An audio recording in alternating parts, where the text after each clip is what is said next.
alde batetik nola bultzatu daiteken gazten eta bereziki haurren parte hartze bat, ez? Eta gaztetan asko zentratzen gara, eta gazteen parte hartzea oso garrantzitsua da, baina garrantzitsua baita ere haurtzarotik parte hartze prozesu horiek abiaratzea eta gizarteko edo jendarteko partaide bezala ohituta egotera jendarte horretan parte hartzera. Askotan partaidetza hori sustatu ez denean haurtzaroan, gaztaroan, helduaroan ere ez dakigu parte hartu dezakegula edo ez dakigu parte hartzen.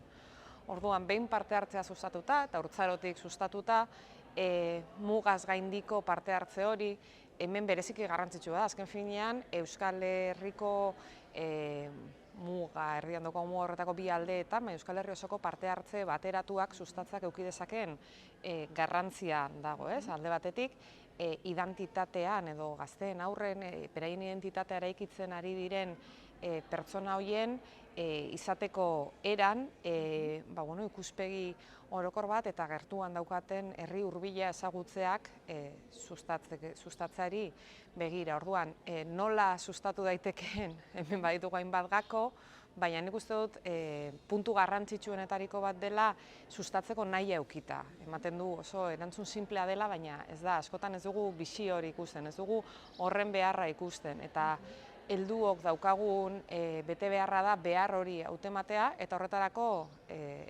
plazak ematea. Gero, beraiek parte hartzeko baliabide edo gaitasuna lantzeko eta normalean beraien erantzuna beti oso positiboa izaten delako.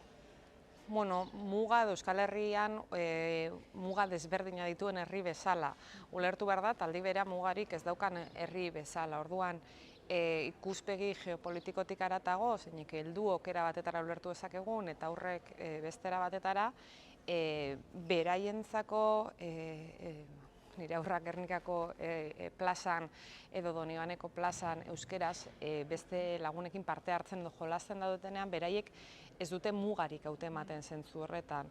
Eta parte hartze mugaz gaindikoa zentzu batean, baina Euskal Herrikoak ahalbidetzen baditugu, horrek ere beraiek badaukate bestelako begirada bat, agian guk helduok lausotu eduki dezakeguna, hainbat galba pasatu ditugulako, eta beraiek oraindik ez daukatena, ez? Galbaerik gabeko begirada daukate. Orduan, nik uste dut, beraien begietatik guk ikustea guri ekarpen gehiago egin dakizkigukela, beraiei noski, baina baita guri ere.